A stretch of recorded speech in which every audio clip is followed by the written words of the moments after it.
মানে উনি দোয়া করবে, আমাদের জন্য দোয়া করবে, এটাই হলো মূল বিষয়। আমারে যে বা ছাউনি দিছে তার কিয়ামত হাসরের দিন যেন এই ঘরের উচিলায় জানি তার কবরকে আল্লাহ 70 গাছ লম্বা বানায় দেয়। যাবতীয় খরচা চেয়ারম্যান সাহেব। গ্রামগঞ্জে বসবাস করতে গেলে সব কিছুর সাথেই মোকাবেলা করেই বসবাস করতে হয়। আগুন, পানি, বন্যা, বিদ্যুতের ইলেকট্রিক শর্ট থেকে অনেক জায়গা থেকে কিন্তু আমাদের মানুষকে জীবিকা নির্বাহ করার জন্য অনেক ধরনের ঝুঁকি নিয়ে তাদেরকে বেঁচে থাকতে হয়।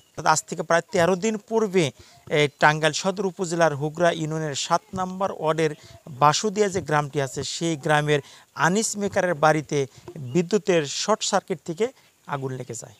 আর আগুন লেগে যাওয়ার পরে তাৎক্ষণিক এলাকার অনেক লোকে ছুটে আসে এবং সেখানে এসে তারা আগুন নিয়ন্ত্রণে আনে, কিন্তু এর মধ্যেই কিন্তু সব পুড়ে শেষ হয়ে গেছে। আনিস ফকির কিন্তু হতাশার মধ্যে চলে আসছিল। আর হতাশার মধ্যে যখন তার জীবনযাপন চলে যাচ্ছিল, কি করবে, ঘরের সবই যখন পুড়ে গেছে, তখনই কিন্তু এগিয়ে আসছে এসি আকরাম ফাউন্ডেশন। এসি আকরাম ফাউন্ডেশন প্রতিষ্ঠিত হওয়ার পর থেকেই অসহায় মানুষের পাশে কাজ করে যাচ্ছে এবং অসহায় হতদরিদ্র মানুষের পাশে থেকেই অনেকগুলোই কাজ তারা ইতিমধ্যে করে দিছে। শুধু তাই নয়, বিভিন্ন জায়গায় তারা পানি খাওয়ার জন্য টিউবওয়েল স্থাপন করে দিয়েছে।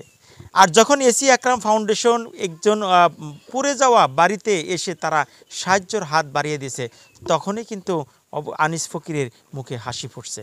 আগুন লাগার 6 দিনের মাথায় কিন্তু নতুন একটি ঘর কিন্তু এসি আকরাম ফাউন্ডেশন করে দিছে। আর এসি আকরাম ফাউন্ডেশন যে ঘরটি করে দিছে সেই ঘরটি পেয়ে কিন্তু আনিস ফকির অনেক আনন্দিত, অনেক খুশি।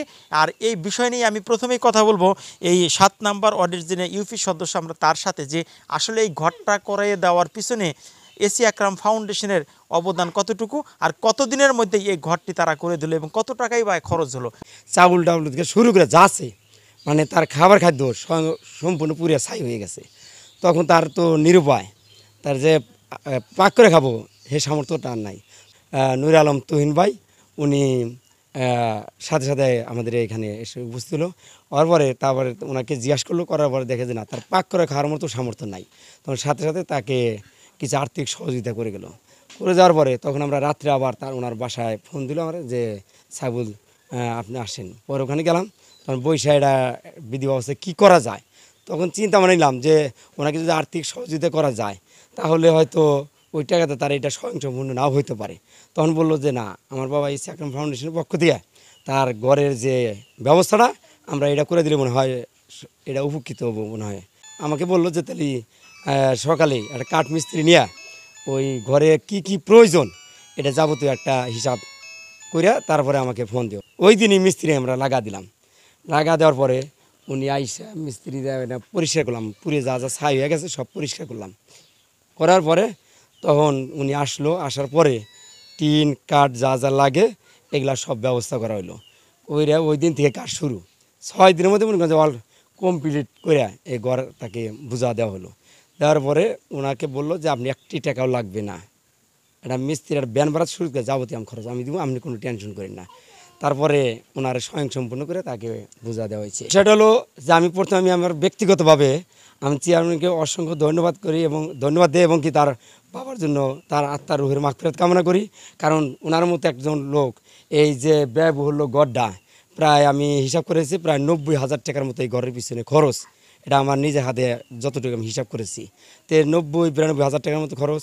ওনার যে নিজ উদ্যোক্তার জন্য যে কাজটি করেছে বা আমার এই ওয়ার্ডে যে এই অবদানটা রাখছে, এজন্য আমি তাকে তার বাবার আত্মার রুহের মাগফিরাত কামনা করছি এবং আমি তাকে মানে ধন্যবাদ দিয়ে তাকে যে ভাষা দিয়ে বোঝাতে আমি শেষ করতে পারবো না।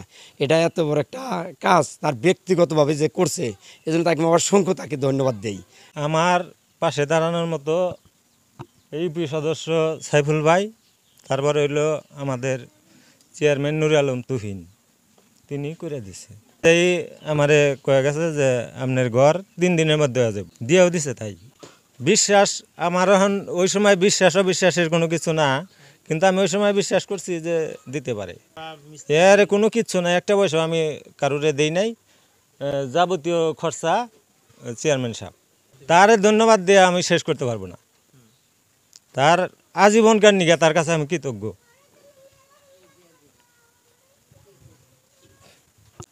আমি তো কখনো ভাবি নাই যে আমি পুনরায় এই ঘর আবার ফিরা পাবো। আমার যদি এই চেয়ারম্যানের ঘর না দিয়ে দিলেন আমি এই বছরের পর বছর গেলে আমি এই ঘর খাড়া করা হতাম না। চেয়ারম্যানে সহায় করছে, চেয়ারম্যানে আমার সাহায্য করছে, চেয়ারম্যানে আমার যাবতীয় ঘর খাড়া করে দিচ্ছে, আমার থাকার ব্যবস্থা করে দিচ্ছে। আর এই দোয়া করি আমারও যে বা ছাউনি দিছে তার কিয়ামত হাসরের দিন যেন এই ঘরের উচিলায় জানি তার কবরকে আল্লাহ 70 গাছ লম্বা বানা দেয়, 70 গাছ জানি তারে আলোকিত স্থানে ময়দানে রায়। আমি তার জন্য দোয়া করি। আমরাও খুশি হয়েছি শোনা, আমরাও খুশি হয়েছি, গরিব মানুষ দিছে, আমরাও তাকে ধন্যবাদ দিচ্ছি। এই বেটা দিবই, দেখা গেল যখন সুন্দর করে দেখা গেল ব্যাগটা আতা উঠায় দিব।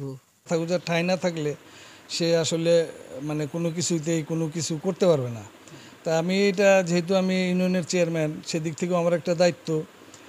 আমি যখন শুনছি, শোনার পরে আমি গেলাম স্পটে, যাওয়ার পরে দেখলাম যে লোকটা এমনভাবে ক্ষতিগ্রস্ত যে একটা মানুষের হয়তো ঘর পড়লেও তার হয়তো একটু সহায় সম্বল থাকে বা আশেপাশের থেকে সেটা রিকভার করার মতো তার একটা পর্যায়ে থাকে, কিন্তু এই লোকটা দেখলাম যে একেবারে মানে নিঃস্ব, মানে তার ঘরের ভিতরে যা কিছু ছিল, ছোট একটা শিশু ছিল, আল্লাহ তাকে রক্ষা করছে, তাকে সঠিক সময়ে বের করে ফেলা হয়েছিল।